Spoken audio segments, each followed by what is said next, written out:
Isang araw sa Salon du Pleyel, may concert si Frédéric Chopin sa taong 1832. May tuberculosis ako. Gusto ko kay Bach. Dude, parang may sakit siya. Tapos galing siya sa Polonia. Lumipat siya sa Paris noong nakaraang taon. Baka sayang ang pera natin sa concert na ito. Sana hindi.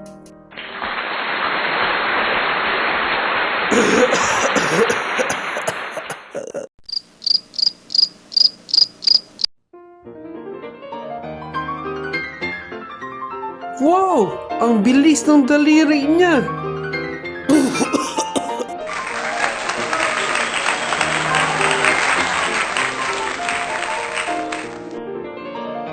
Sana kaibigan ko siya.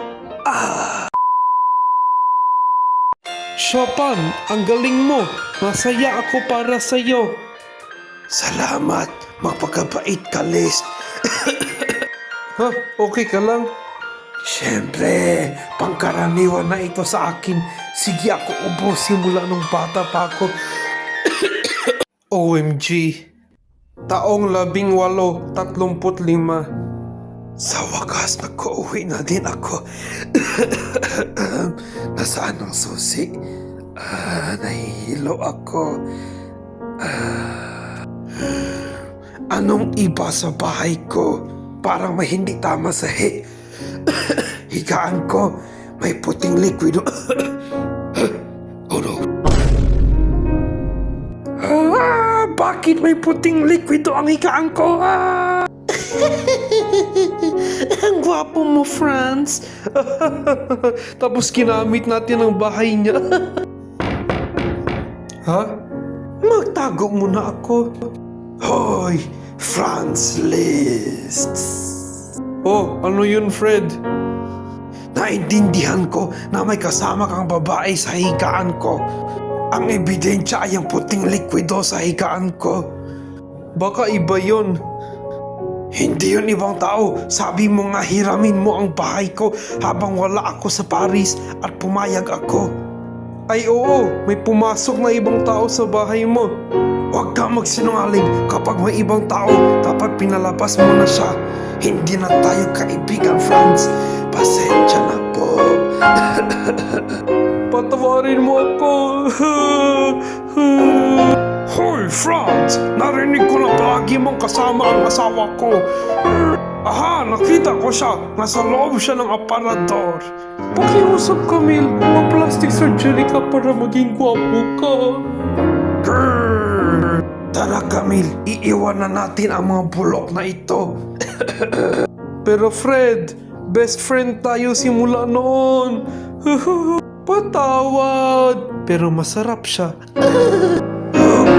Okay, patawarin kita, kaibigan. Basta sa susunod, magpakabait ka. Salamat, Fred.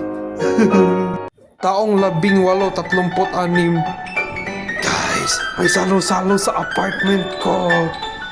Excited na talaga ako. Ako din. Grabe si Liszt, may bagong nobya na naman siya. Ang pogi mo talaga, Fred. Salamat. Ngayon, sabay kaming magpiano ni Franz Liszt.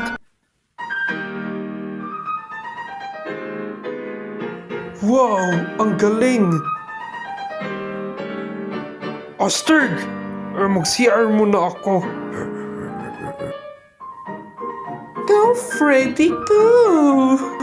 Gerson, huwag ka magsigarilyo malapit sa kanila. Hemp! Babaeng aso yun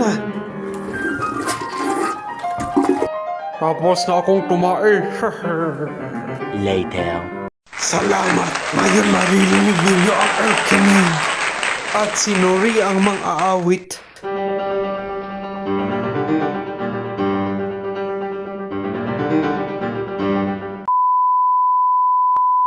Potocki, debate tayo. Ayoko nga. Si Gerson parang lalaki. Sana nakakatuwa yan, pero si Liszt at si Potocki may debate, hindi nila maririnig yung biro mo. Debate tayo ba? Wala akong pakialam. Sabi ko ayoko. Riz, bastos ka.